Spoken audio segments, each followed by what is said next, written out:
Welcome back, everyone, to another episode of Talking Tridents.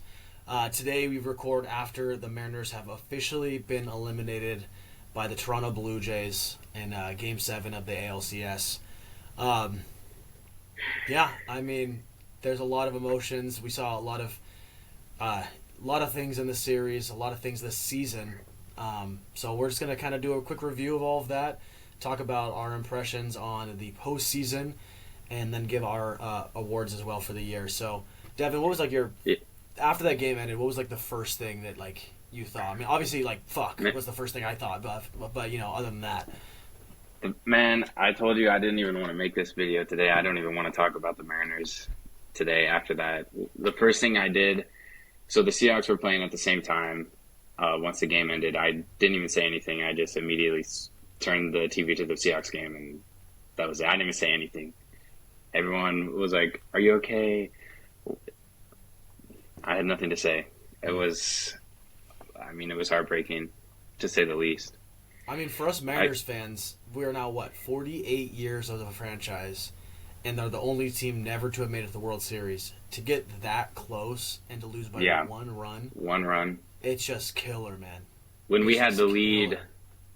almost the whole game too, which is it's just a tough pill to swallow. I mean, there were so many times in that series that we there were so many. The offense, I think, was the killer for us in Hmm. that series. I mean, the Mariners' offense. There were so many opportunities we had that we could not capitalize.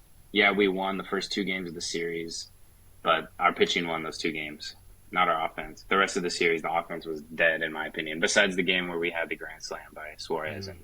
and Cal had a home run, but there was just so many. In my opinion, there's a lot of things that went. Yes, we made it to Game 7 of the ALCS, which is great, but there was a lot of things that like could have been so much better for the Mariners that whole series. And that game was our game to win, 100%. I mean, there's With been so much speculation online already. Like, did Dan make the right call going to Bizarro? And like, yeah, arguably, no, it's not the right call. But you also want to save Munoz for that save opportunity that comes up later in the game.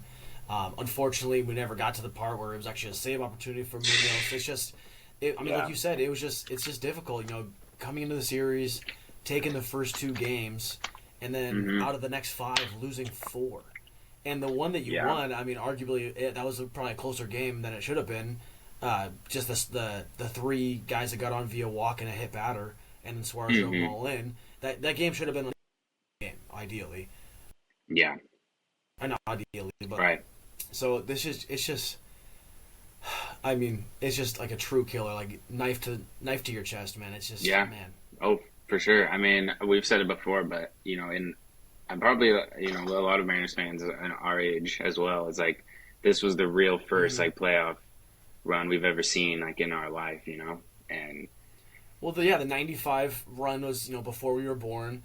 Obviously, '97 through like 2001, we were like tiny. yeah, We we were were a babies, baby, dialed so it over wasn't any even. of I it. don't count Yeah. that because we couldn't watch it. No. So it's like this was the first real, you know, run in our. This was the best season the Mariners have ever had in our lifetime, I would say. And This is the closest they've ever been to a we were World one, Series. Game we 7. were one game away, one run away. I hate George Springer after that. I already hated him, but it had to be him Well, too. especially after the whole Yeah, Astros, and then now he's on the it's Blue Jays, and going, it's that just series, winning the first two games. Everyone was saying, "Oh, the Mariners are going to be lucky to get out of Toronto with salvaging one win at best." Winning those two games, we had mhm. all the momentum in our favor, And then once we went back home, it was just like we needed to ride that momentum. We didn't, and even winning the last game of the three games at home, I said the momentum again is in our favor going into Toronto because we played so well the first two games in Toronto, and the Blue Jays were like I would say on the edge at that point, and the Mariners couldn't do it. That was ridiculous. Well, and you talked a little bit earlier about how the offense let us down. Let's get more specific because I feel like there was a lot of really good things the offense did. Cal, he had 5 total home runs in this postseason. Yeah, Julio had 4. Gino had the big home run. Like there was a lot of really positive things.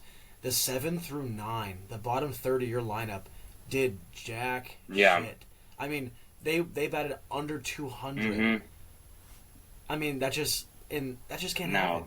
I mean, they're the ones that set it up for the top of the order. Those are the guys that are going to bring everybody in, right? So there were so many missed opportunities. Not to mention all the double plays. I mean, I can remember one specific game where there was 3 inning-ending double plays, 2 that included bases loaded, Yeah. and I think that was in Game 6. Was that No, game 4? Game 6. Game 6, yeah. Yeah. And that just can't happen. No. I mean, Cal did one of them. So Yeah. even your best players are going to not be able to take advantage of the opportunities. You hope that you have a lineup that's deep enough to get it all. And guess what? Guess what team did that? Blue Jays. The Blue Jays. I mean, look at their bottom of their lineup. Those guys were consistently all series driving the ball, getting on base.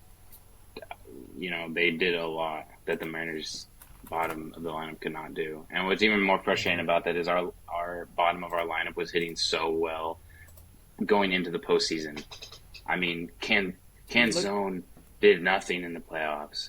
But before the playoffs, the last month of the season, he was arguably one of the best hitters, like, in the league. Mm-hmm. He batted 300 in the regular season. What happened? I don't know. I mean, did the spotlight get to him? Did the stress get to him? Or did he just kind of revert back to what we had seen in the previous 3 years of his team? His old self. Also, Randy had to be moved down to, what was he batting last night, 5th? Yeah, he batted 5th last night, and he batted 6th, I think, a few games before. Because he wasn't doing anything. Well, let's go down the lineup really quick, because this is the most frustrating part to me. Hits they're gonna win games, right? Home runs are great, on the Suarez at that grand slam. I mean, yeah, we had less hits than runs, and we still won the game. Mm-hmm. But the bottom third of our lineup, JP was batting 7 a lot of the time. He batted 200 for this ALCS. Yeah. Rivas batted 118, Robles 111, and Canzone 107. Yeah. When you compare that to the Blue Jays, Barger hit 286, Kiner Falefa hit 238, and Jimenez hit 263. Yeah. So that's a huge difference. And yeah, that. In my opinion, that was the biggest difference. Yeah. If you compare bullpens, if you compare starting pitching, Bryce Miller was kind of the unsung hero of this rotation for us. This ALCS. Yeah, surprisingly. And surprisingly, right? But the Blue Jays, none of their starting pitchers, other than really Scherzer, had an amazing start. I mean, you can argue that Grisavage had a really good start, but he also got beat up. Yeah. So in his other start, so it just. The difference was the bottom of the lineups between the two teams. That was the biggest difference, and that is why the Mariners are not representing the AL in the World Series. I agree. And think about how many home runs we had in that series, and also the playoffs, overall, were solo home runs. I think Cal only hit solo home runs. I'm pretty sure. I think he had 1 2-run home run in the series where Suarez had a grand slam. But other than that, I think they were all solos. I mean, yeah, that cannot happen. We have our offense all year had so much power, but in the postseason we could not get anyone on base. Mm-hmm. And with the exception of Suarez's slam, I don't think Julio had a 3-run home run at one point. Didn't Randy have one? But that was in the Tiger series. Yeah, that wasn't even. It's that was what was really frustrating to me. I mean, there was games we were down. I think it was a game 6 where we lost 2 to. I can't remember, but 6-2. Yeah, but Naylor had a solo home run in that game. See if that was even a 2 or 3-run home run. We're back in the game. I mean, there's many other examples of that too, but that was a big thing for me. And obviously, it's easy to be down about this, right? We were so close to breaking that streak, being the final team to get to the World Series. But I want to also point out that I think the emotion that the guys showed last night in the after-game interviews kind of is telling that, just like Cal says, this is a failure of a season. The expectation was to go to the World Series and to win the World Series. We didn't do that. No. I'm sure you saw the video of the Wu interview and you could hear Julio screaming in the background.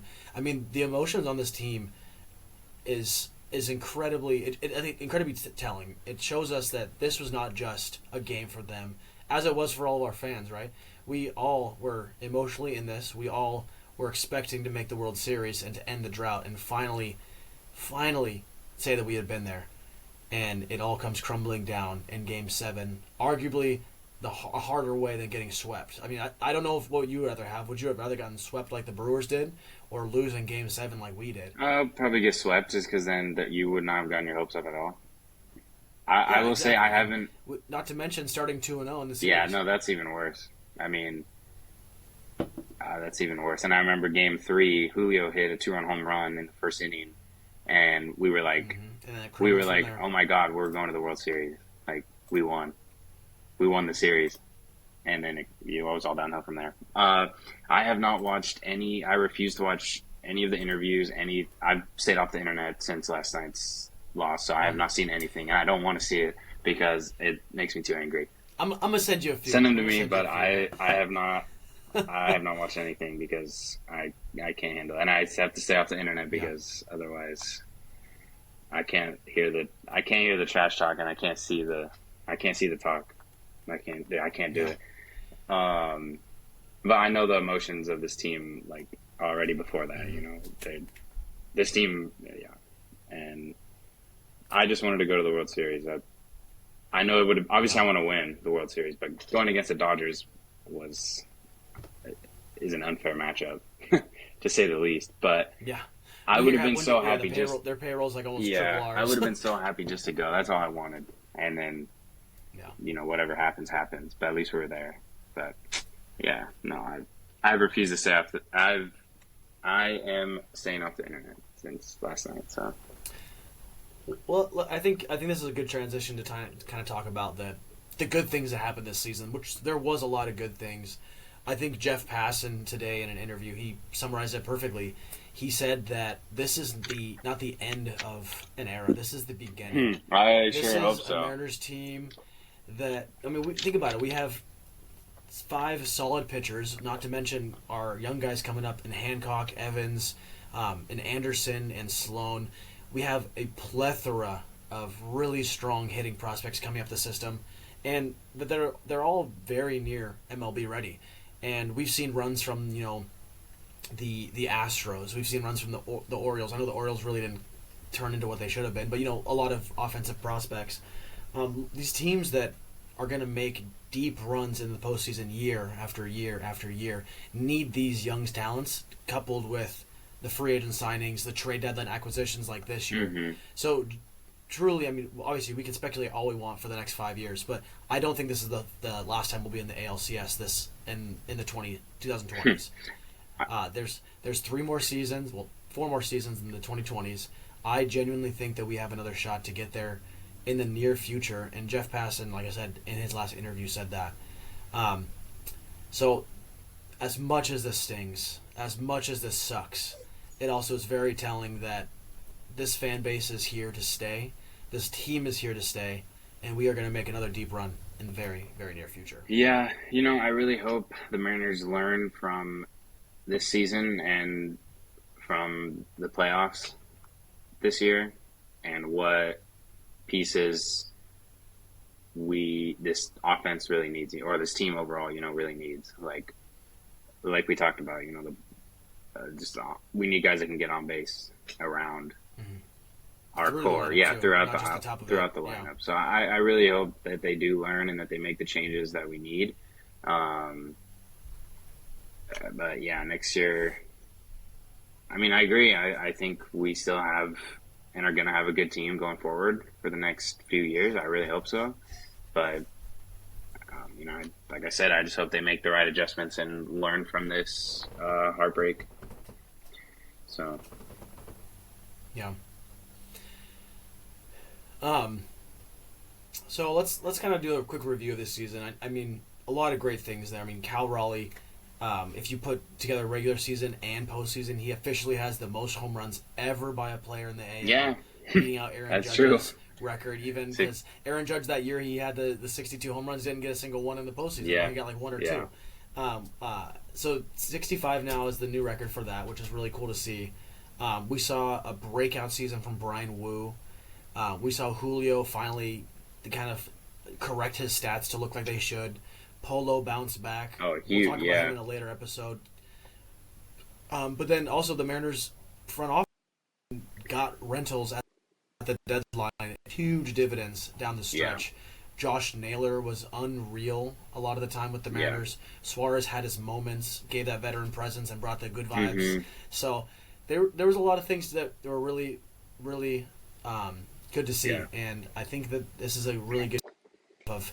I was gonna let's talk about our quick, awards for the team. Yeah, right? I want to go Real quick. I want to go back to the ALCS real quick. Before we move on, I don't hate him, but it's really frustrating to see that all of a sudden and I know why it happened, but in the ALCS, Leo Rivas is all of a sudden our starting second baseman when he wasn't even in the regular season. I mean, I know he played, but it's like he didn't get called up until he played a little bit, and then he didn't get called up until September call-ups. And then he didn't play at all, really, like in the stretch of the regular season. I know why they did it, because they felt that his bat to ball skills were good enough that they needed him in the lineup because of how bad the bottom of the order, like you said, was struggling, and they felt that he could put the ball in play better than, I guess, having Canzone and Robles both in the lineup, because Polo started to DH. But I don't know. How do you feel about that? I mean, it was really frustrating to see, for me at least. I think if you're looking at it from Dan Wilson's perspective, it gives you another variable. Leo Rivas can put a bunt down, which I can't say the same about Canzone as much as and Polo and those guys. He's fast and he's extremely talented defensively. I'm not saying that Polo's struggles at defense by any means, but he's just a run-of-the-mill defensive guy at second base, right? He's not gonna make the amazing play. He's gonna make the routine plays. So I think that was a big deciding factor in it. And Leo Rivas also had some big moments down this stretch. I mean, we have famous now Aaron Ball, Leo Rivas, what happened? Yeah. And then in Game 5 of the ALDS, he had that double down the line that put us ahead. So I think he had some moments, and I think Dan Wilson was looking for those moments, and it just never happened. I still think the lineup would have been better without him if you had kept Robles in right field, and then Canzone DH, and then Polo at 2. Yeah. But, I mean, like we said, 7 through 9 wasn't producing no matter what way he changed it. So I hear what you're saying, but in the end, I really just don't think it changed much, because Robles wasn't hitting, Canzone wasn't hitting, Luke Raley was left off the CS roster, so you couldn't have gone to him. So it just, as much as it sucked to see Leo Rivas in the starting lineup, you still should be able to get enough production out of a Major League Baseball player, especially in these big moments. Yeah, I guess I know you're right. It didn't really change anything, because either way you look at it, it's either one of those three guys, and none of them were producing at that point. So, it makes sense. But it's just really concerning to me that all of a sudden at that point it's oh my God, we have to go to Leo Rivas as a starting second baseman in not just one game. I mean, he started the whole ALCS. It was 2 or 3. No, it was 4 or 5, I think, of the ALCS. So it's I don't know. It's just to where we were at that point in the season, with that deep in the playoffs, and it's all of a sudden, oh my God. So I don't know. That was just frustrating for me to see. But yeah. Well, let's take a look. So he played 1, 2. Yeah, you're right. 1, 2, 3, 4, 5. He had 4 starts in the ALCS. Yeah. It was the last 4 games. Because Robles didn't start, I think, 2 games in a row. He didn't even play. And then Canzone, and then Robles started last night, and Canzone was on the bench, and same with, I think, Game 3 or something like that. But, so, I don't know. You just expected, Robles, to have more of an impact at that point. And Canzone, I understand, he's more of a variable because, yes, he had a really hot end of the season, regular season, but he had a 3 home run game. But so it's you really hope that you can get that kind of production out of him still in the playoffs, but he's not a solid, proven every consistent guy. So it's that's a little more understandable. But you want to get consistent production out of Robles in that more. Well, you need to, yeah, and you know need more. to. He's more of a proven player, I guess, is what I'm trying to say. So it's like then to see all of a sudden, Leo Rivas is starting, and then Polo's at DH over those guys. It's like just keep Polo at second, in my opinion. But yeah, and I think this series showed a little bit of Dan Wilson's how fresh he is as a manager. I mean, yeah, he's been here a season and a half about now. Yes, he did lead our team to the playoffs, to the ALCS and all that stuff, but he still made some very questionable calls along the way. And sometimes they worked out and sometimes they didn't. And I think we saw in the CS more often than not they didn't work out. But this lineup still has some holes. I mean, there's still some positions that I would say aren't quite on lock for next year. Oh, for sure. There's going to be a lot of opportunity this next year to see who's going to step up. And I think that's a conversation for a later episode, especially because the offseason literally just started. And not even for the whole MLB. I mean, we still have till like 4 days after the World Series ends till we hear everything else. But I hear what you're saying. Like Rivas, seeing him at second every day for the last 4 games, and he was in the ALCS. It's like, dude, really? So yeah. I almost would have rather seen Mastroboni play. Honestly, yeah. I mean, I know Rivas had some clutch moments, and he does or had put the ball in play like regularly. So I understand that, but it's like, like Mastroboni was the guy that maybe has more MLB experience that could have done something. I don't know, but yeah. Anyway, there's a lot I want to cover on the offseason and holes this team still has, but we'll save that for another episode. Well, let's take a look then. Let's recap our favorite players this year and our least favorite players this year, and maybe some questionable like performances that we've seen this year. So, speaking of, you want to start with the offense? Yeah, let's start with offense. Who was? Well, I think there's an obvious obviously, for the offense. Cal Raleigh. Big dumper, man. What a Cinderella season. I mean, a Cinderella season. Never, and I really hope this is not an outlier. I hope that we see him having a few more, at least 50 home run seasons. Yeah. Maybe he beats his own record for most home runs by a catcher. Who knows? But he clearly was the offensive MVP this year. He clearly was the guy. Yeah. And unfortunately, there's a few players he kind of overshadowed. I mean, Polo had a really sneaky good season. A first half, Randy Arozarena was really solid. And then second half, Julio, kind of was continuing on with his 4-year career of always finishing strong. Yeah. But Cal was just unbelievable to see. I'd love to see the batting average up in the 260s if we could. That'd be I mean, that would make him even 230 is kind of rough, but. Yeah, because I think he ended at 238 or something like that. Yeah, but hey, 60 home runs. But I'll take it. Yeah. But yeah, obviously it's Cal. I think the whole MLB, it was Cal, not just on the Mariners. But yeah, other than I hope so. I'm hearing that MVP calling. Hey, I don't know, him or Judge, we'll see. But who besides Cal? Who was your who? Because Cal's an obvious pick. I mean. But who was your next guy? Best offensive season this year, in your opinion? I think for me, again, like I covered, Polo had a great year. Julio ended up finishing out strong. But I think Josh Naylor takes like my second favorite player to watch on the offensive side specifically. He just has such a unique way of finding himself getting on base. Like he just hits all the time. Whether that be a homer or a single or a bunt the opposite way when no one's on the third baseline. I mean, he was just really fun to watch. Ended his time with the Mariners, he almost batted 300. Yeah. And I think he was just that big difference maker on our offense this year. So Josh Naylor, please come back. I'll give you a blank check. Then I have no money, but I'll give you a blank check, and you can take whatever you want. I think he was definitely my number 2, and why the offense was so successful to finish out this year. He just. Especially, not to mention stolen bases. Yeah. He went, 22 for 22 stolen bases on the Mariners? Yeah. That's crazy.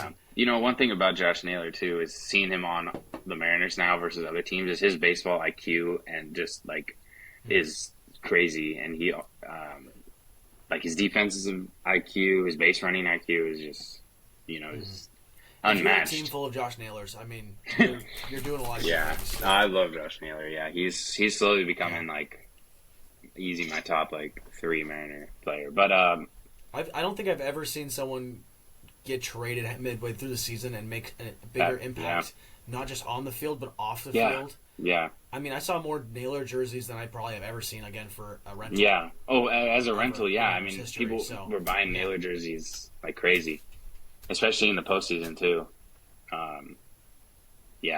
My number 2 though would be Polo. I love Josh Naylor, but Julio also I love, and a lot of guys had good offensive seasons, but Polo would be my number 2, just because I think he might be in the conversation for comeback player of the year. Yeah, like for sure. I mean, his bounce back from last year too was so good to see. But he also had so many clutch moments, especially in the playoffs, that it was just really good to see. So I would have to say Polo, but well, let's say who was your least favorite offensive player this year, or worst offensive performance this year? I was really disappointed in Robles, and I know a large portion. Well, he was injured though. I know, and that's the thing. Like, that's the hardest part. Is like a majority of the season he was injured. Yeah, and I think that was a bigger blow to the Mariners than a lot of us would like to admit. I mean, that play against the Giants in the second week, it was amazing. But we lost Robles, one of our starting guys for 4 months. Yeah, and he never quite bounced back. No. I mean, he lost playing time due to Canzone. After he even came back from injury, obviously the suspension due to the incident in the minor leagues. So just consistently, like, I expected more from him, and I really hope that he's able to come back next year healthy and make a bigger difference, because when he's in the lineup, I think he's genuinely your best option for leadoff. Yeah. So I'd love to see a healthy Robles next year, and I really hope that we can get that. Yeah. It was frustrating to see, like I was saying earlier, is, you expected such big impact from Robles in the playoffs, and then to see that he wasn't even starting every single game is crazy. But I really hope he doesn't regress, because we signed him last year and as a free agent, and he blew all expectations. So I really hope he doesn't regress to what his with the Nationals. I hope he doesn't regress to that, but we'll see. It happens so many times after injuries. So worst. Go ahead. Yeah, I was gonna say worst pitcher. No, wait. Let me say my worst offensive player. Oh, I thought yours was Robles. No. Mine was not Robles, because he was injured for almost the whole year, so I'll give him the benefit of the doubt. In the playoffs, he's got to be, but overall, I would have to say first half Randy was really good. But the second half and the playoffs, I was extremely disappointed. But I don't think I could say him. Honestly, I think it would be Luke Raley. I don't really like Luke Raley at all, but he, could have been such a good, at least consistent, bench or piece that can play multiple positions. And he just didn't show us offensively that he could even be that, to be honest, in my opinion. I mean, he was even left off the ALCS roster. Dude, what?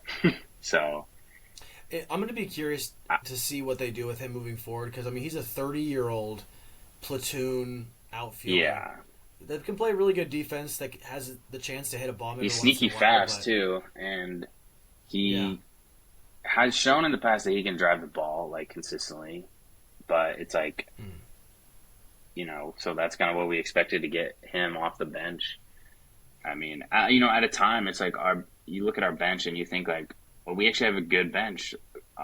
As much as it hates me to say this, but Mitch Garver, as a backup catcher, is not the worst thing. He was the best backup catcher in baseball this year. And, if you have, Luke Raley coming off the bench, and then,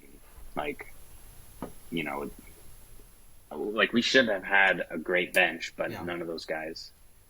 Even Dylan Moore. I forgot about Dylan Moore. I think Dylan Moore was the most disappointing offensive player this year for me, too, because, even him as a utility infielder is okay, and Luke Raley, say, as utility outfielder, Dylan Moore infielder, Garver catcher, like coming off the bench. Like that's actually a really solid bench if you think about it, like on paper. Yeah.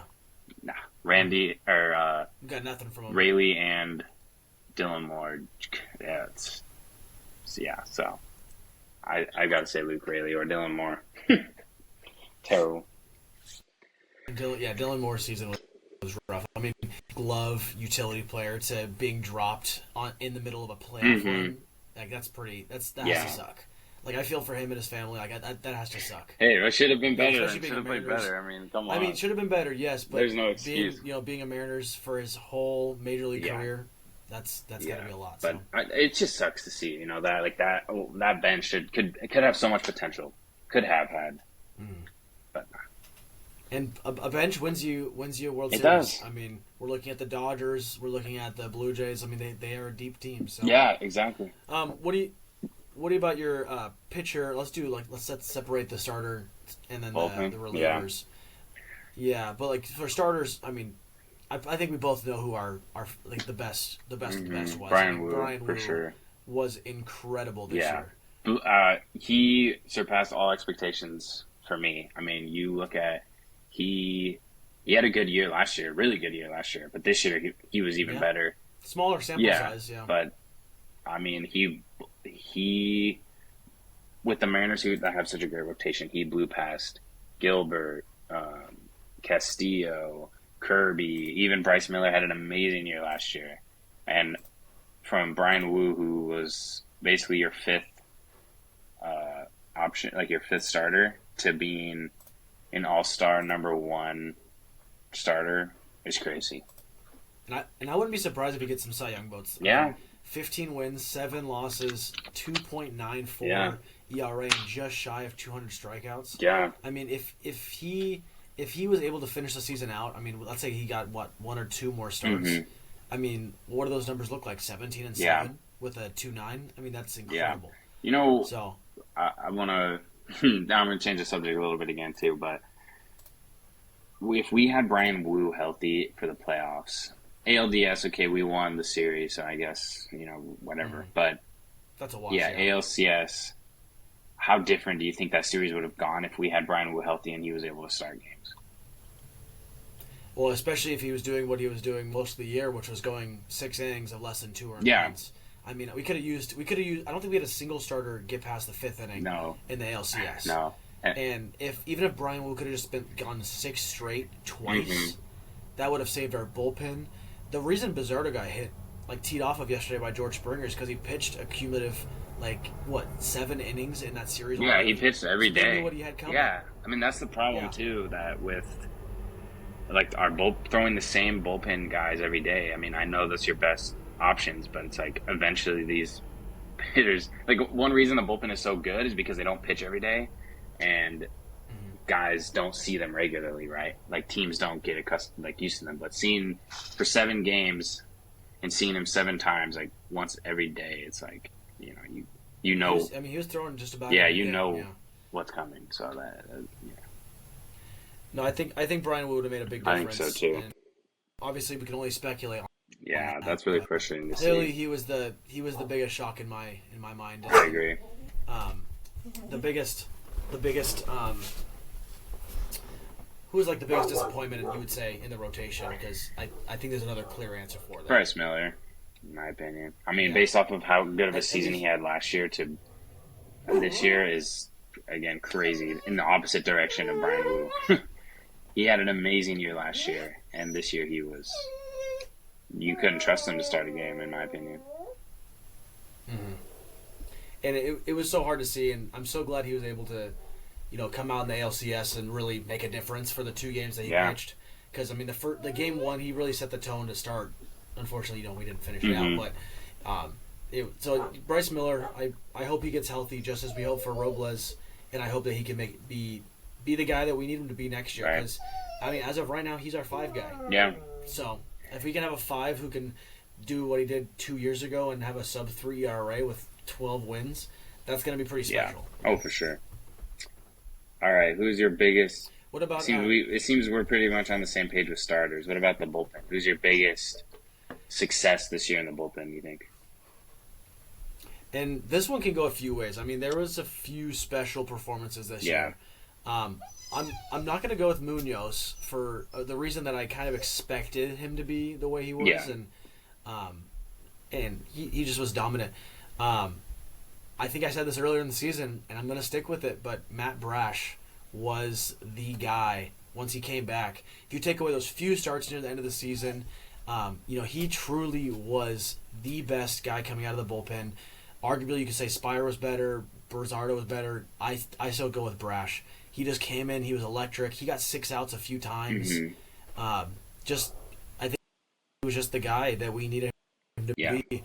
Injury, as we saw, is not easy, and Brash was able to come back and be better than he was last year. Yeah, his slider's still nasty. It's crazy, yeah. So I like that pick. I think for me, I would have to, I would have said Bizardo, but after last night, I can't. Even though he still had a good regular season, I can't say it. I'm going to go with Spire. Isn't it crazy how that just leaves a bad taste in your mouth? Just one. It does. One I'm sorry, pitch. but I'm not talking about Bizarro tonight. I can't even say. I'm gonna go with Spire. Spire was my biggest success out of the bullpen, just because I could say we didn't really know what to expect, like what we were gonna get out of him, So especially because last year he had an over 5 ERA. And then this year he just came in and shoved every time he went out. Lefty specialist. He went against righties, multiple outs. Yeah, exactly. I mean, he was just incredible. So, I think he was the biggest surprise success for me, for sure. What about disappointment in the bullpen? Who was your biggest disappointment? I know who mine is, but I want to hear yours first. I hope you don't say the same guy. Yeah. I'm gonna be viewed as an asshole again for this. I mean, I picked Robles as biggest disappointment because of injury. I'm gonna do the same thing. Trent Thornton was my biggest disappointment for me this year in the bullpen, and he was such a big part of our team last year. Yeah. And it would have been really nice to have a setup guy who can go 2-3 innings that had good stuff. That even if he pushed like a 3.5, just even a sub 4 ERA, I would have been happy with it. But he never was able to get back to what he can do. He never was able to get healthy again, and he had a really bad injury. I mean, he tears his Achilles. Oh yeah, bad injury. So that was my biggest disappointment, just because of how he performed last year. What's sad is he was already like sucking, and so like when he got injured, it was kind of like, oh well, like his. But no, mine. I do like that pick. I was definitely very disappointed in him, and I had higher expectations for him. Not like crazy high, but with his experience and stuff, I was hoping he could be a really solid and useful piece for our bullpen, especially with a lot of MLB veteran presence. But mine would be Caleb Ferguson, actually, because he was a piece we acquired at the deadline who was supposed to elevate and help our bullpen and kind of give us another leverage arm, reliable arm out of the bullpen. Dude sucked. Oh my God. We couldn't even use him in the playoffs because he was so bad. I mean, You put him in with a 7-run lead. And he gave up like 5 runs. He ended up giving up half the runs. Oh my God, I couldn't believe that. I mean, that just sucks because we like I said, we acquired him at the deadline for a deep run. What happens? Well, now we can't trust him, so now we have to stick with the same 3 bullpen pitchers every game: Bizardo, Spire, Munoz. That to me was the biggest disappointment. Yeah, it was the divisional game 3 when he gave up 3 earned runs, 3 hits, and 1 walk, and didn't even get a single out registered. And they had to pull him. I want to look really quick at that with us after the. I'd be curious to know too. Yeah. It's not as bad as you think. Really? What is it? And so this is the only reason I disagree with you on this, because he did a lot of the things that we needed him to do. He should not have been our biggest relief pitcher acquisition. We should have figured a way to go out and get somebody else. I mean, there were some big names on the market that we should have. That probably would have won us the ALCS, honestly. Truly, if we acquired one more pitcher. What was that guy from the Twins? Oh, Johan Duran. I can't remember his name right now. Yeah. Yeah, if we got Johan Duran, I mean, but so Caleb Ferguson in 25 appearances for the Mariners, pitching 22 innings, had a 3.27 ERA. That's lower than Vargas. That's lower than Thornton. That's lower than a I lot of mean, the guys. 2.37 is good, yeah. Oh, 3.27. I'm sorry, Yeah. 3.327. That's still, I mean, that's it's worse than 2.37, but it's still not terrible. But it just, And then if you put the postseason in, he had a 16 God, inning and yeah. 2.2 innings. He gave up 5 runs. That was kind of what left the sour taste in my mouth. I don't know. It just seemed like every time he came in a spot that we needed him to get outs or needed him to just kind of like shut down the offense, he couldn't do it. So I don't know. Yeah. And like you said, we acquired him for that reason. I don't think that he was the guy. I mean, I think he was just a guy that could kind of slot in. I mean, he had some successful seasons with the Dodgers, but it was nothing major. So, you know what? For what we traded him for, he gave us exactly what we needed to get us to the postseason. And then after that, we should have just left him off the roster. Should have left. Yeah. Yeah. I mean, that covers pitching, offense. Do you have a standout on the defensive side this year? Julio, the only Mariner that was nominated for a Gold Glove. I think he'll win a Gold Glove. Surprisingly, Cal wasn't nominated, but whatever. That is surprising, given that he had 0 passed balls in the regular season. He had and 1 in the postseason. Postseason doesn't count, so and that would matter a lot. Yeah. Well, that won't, yeah. But yeah. No, and I agree. I think defensively, Julio was everything you needed him to be. I mean, I think almost half of his WAR probably came from defensive plays. I mean, he was just constantly, and obviously every player's gonna have the few mix-ups. He had that one where he jumped a little early and it went over his head. He had a few bobbled in the outfield, but I mean, overall, he just truly was the definition of like what no-fly zone stands for, right? Like anything that came out there to him, there was a good chance that it was gonna be caught. And he made sure of it. So. Yeah, I agree. I think Julio is going to win a Gold Glove this year. His first. That's crazy, yeah. It would be his first one. And then my biggest disappointment, JP, I really showed his age defensively. And I mean, I think he's entering into his 32. I think 32, off season, and he has one more year left on his contract, and I have a lot of opinions on that. We'll save for a future episode. Yeah, but, JP just was not the guy that we needed him to be, and that's unfortunate because he has won a Gold Glove in the past. He's made some amazing defensive plays throughout his career, and for some reason this year he just took he regressed way more than I thought he was going to. Yeah, he, speaking earlier, well, he had a great offensive first half of the season, but. I mean, just speaking earlier about the playoffs and our 7 through 9 whole guys couldn't do anything. Well, that's one of them was JP, and he's a guy that I know he's hitting at the bottom of the order, but for a bottom, we still need a lot from him. Well, yeah, you expect a lot out of him, and he did not deliver that really at all in the playoffs. He had a lot of clutch moments in the regular season, I would say, but. In the playoffs, he just could not do anything, and it was really frustrating to see. I mean, I don't expect huge numbers out of him, but I expect him to be able to get on base, get a big hit here and there, and I don't know. It just seemed like he was non-existent in the playoffs this year, which was another. And I want to correct the record. He's entering his 31. Oh, okay, all right. My bad. It's just he was someone that you expect to be a complementary piece to those big names that we have offensively, and he was not there this offseason, or this postseason. So. Well, I remember one of our first episodes we talked about where the Mariners had holes, and we said that, catcher, second base, shortstop, and center field and left field were all kind of locked down. Mm-hmm. I don't think we can say the same about JP next year. I don't think we can say the same as that he's a lock for that position. I agree. Again, the conversation for a later episode. Yeah. We're still in our mourning period after the loss. Yeah. But, he wasn't to be. Yeah. And, he's now the longest Mariner active on the roster. So. Yeah.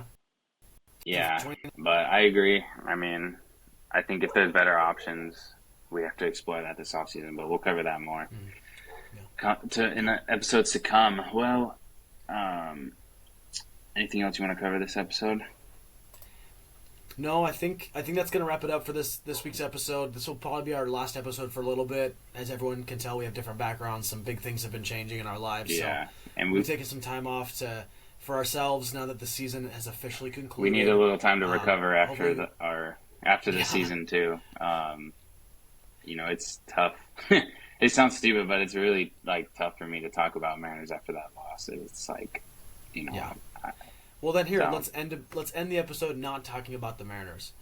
Blue Jays and Dodgers World Series. I hate the Dodgers. Or I hate the Blue Jays now more than I hate the Dodgers. So I want the Dodgers to sweep them in 4 games. I want the Dodgers to sweep them in 4 games because I hate the Blue Jays now. That's crazy. What is yours? I think just because the Dodgers have won recently and the Blue Jays had a long spell, I'm going to say I want the Blue Jays to take it. No. And that's okay. We could be different on that. I'm going to say Blue Jays in 6. The offense is just going to overpower the strong pitching from the Dodgers side. They have more of the home field advantage. They get 4 games versus the 3 at the Dodgers. So Blue Jays in 6 is my call, and you're saying Dodgers in 4. Yeah, I'm going to say Dodgers in 4. Devin's going to go play MLB The Show after this and blow off some steam. Beat the Blue Jays 70. Dude, I am. I'm going to pitch. I'm going to put it on easy mode. I'm going to pitch at their head every single time, too. George Springer comes up immediately straight to the dome. If he gets injured, you restart the game and do it over again. So. Oh man. Well, I think that'll do it for the 2025 Mariners season, the first season of Talking Tridents as well. Thank you all who watched along the way. We're not done yet. We're just done for. Yeah, I want to say enjoy the World Series of the NFL. I want to say go Seahawks. I want to say one more thing before we sign off. Like you said, I want to say thank you to everyone that's watched our first MLB season of the Talking Tridents podcast. All I'll say is the first season we decided to do a podcast. Mariners go to the ALCS. I don't know. We had the best season we've had in a long time. Just saying. Maybe, we had I don't know. So. That's good. But, yeah, thank you guys. It's been fun. And, yeah. See you guys next video.